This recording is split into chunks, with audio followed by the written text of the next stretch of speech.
Hi hello வணக்கம் and welcome to telescope. இன்றைக்கி நம்மளோட அப்படியா செக்மெண்ட்டில் சூப்பரான இன்ட்ரெஸ்டிங்கான 3 விஷயங்களோட உங்களை சந்திக்க வந்திருக்கேன். நான் உங்கள் விஜய் ஸ்ரீ. அண்ட் நம்ம பார்க்க போகிற ஃபஸ்ட்டு விஷயம் என்ன அப்படின்னு பார்த்தீங்கன்னா, நம்மளோட சினிமா நிறைய பேர் பார்ப்பீங்க இல்லையா? ஒவ்வொரு படத்துலையும் ஏதாவது ஒரு குட்டி ஒன்லைன் இருக்கும். அந்த ஒன்லைன் வச்சு தான் மொத்த கதையுமே ரன் ஆகி போயிட்டுருக்கும். அதுக்கு ஏற்ற மாதிரி, அதாவது மையக்கருத்து, அந்த ஒரு இதை வச்சு தான் நிறைய கேரக்டர்ஸ் க்ரியேட் பண்ணி அவங்க எல்லாருக்கும் இப்படிப்பட்டவங்க அப்படிப்பட்டவங்க, அவங்களுக்கு இவ்வளோ பிரச்சனை வருது அப்படின்ற மாதிரிலாம் கதையை கொண்டுட்டு போவாங்க. அப்படி பார்க்கும்போது அந்த ஒன்லைன் என்ன அப்படின்னு கேட்கும்போது நம்மளே சொல்லுவோம். இப்போது ஆடுகளம் படமாக சேவல் சண்டையை வச்சு எடுத்துருக்குறாங்க, இதே மாரி படமாக புறா பந்தயம் அதை வச்சு எடுத்திருக்காங்க அப்படின்னு சொல்லுவாங்க. நான் இப்போ சொல்ல போகிறது புறா பந்தயம். அதனால தான் இது எந்த நாட்டில் தோன்றுச்சு அப்படின்னு பார்த்தீங்கன்னா, பெல்ஜியமில் தான் இந்த புறா பந்தயம் அப்படிங்கிறது முதல்ல தோன்றியிருக்கு.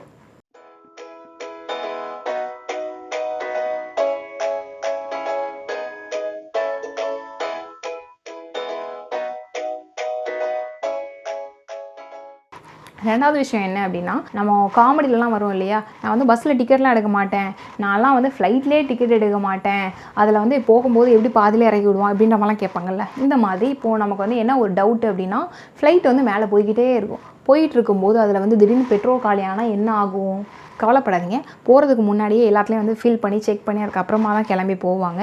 இருந்தாலும் அமெரிக்காவில் பார்த்தீங்கன்னா, வானத்தில் பறந்துட்டு இருக்க விமானத்தில் எரிபொருள் இல்லைன்னா என்ன பண்ணுவாங்க? ரொம்ப கஷ்டப்படுவாங்கல்ல.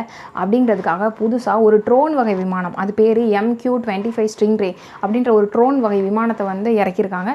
ஆள் இல்லாத விமானத்தில் எரிபொருள் எல்லாத்தையும் நிரப்பி இப்படி அனுப்பி வச்சுருவாங்க போல். போயிட்டு அது பக்கத்தில் வேறு எதெல்லாம் கேட்குமோ அதுக்கெலாம் போய் எரிபொருள் சப்ளை பண்ணுற வேலையை பண்ணிகிட்ருக்கு. Technology development okay.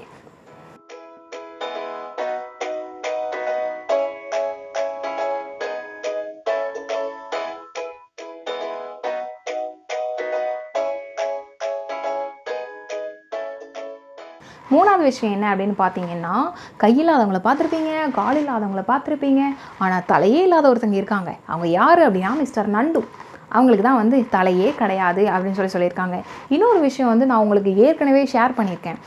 தலையில் இதயம் உள்ள ஒரு உயிரினம் எது அப்படின்னு நான் ஒரு கேள்வி கேட்டிருப்பேன். அதுக்கு இறால் அப்படின்னு நானே ஆன்சர் பண்ணியிருப்பேன். சார், உங்களுக்கு இன்ஃபர்மேஷன் கொண்டு கொடுக்கேங்க பேரில் என் மூலையில் கூட நிறைய ஸ்டோர் பண்ணி வச்சுருக்கேன். ஓகே, எனிவேஸ் இதே மாதிரி நீங்களும் நான் ஒரு 10 விஷயம் சொல்கிறதில்ல ஒரு 2-3 உங்களுக்கு ஞாபகம் இருந்து அதை நீங்கள் ஒரு 2-3 பேர்கிட்ட சொன்னீங்க அப்படின்னா அதுவும் எனக்கு ஒரு பெருமை தான்.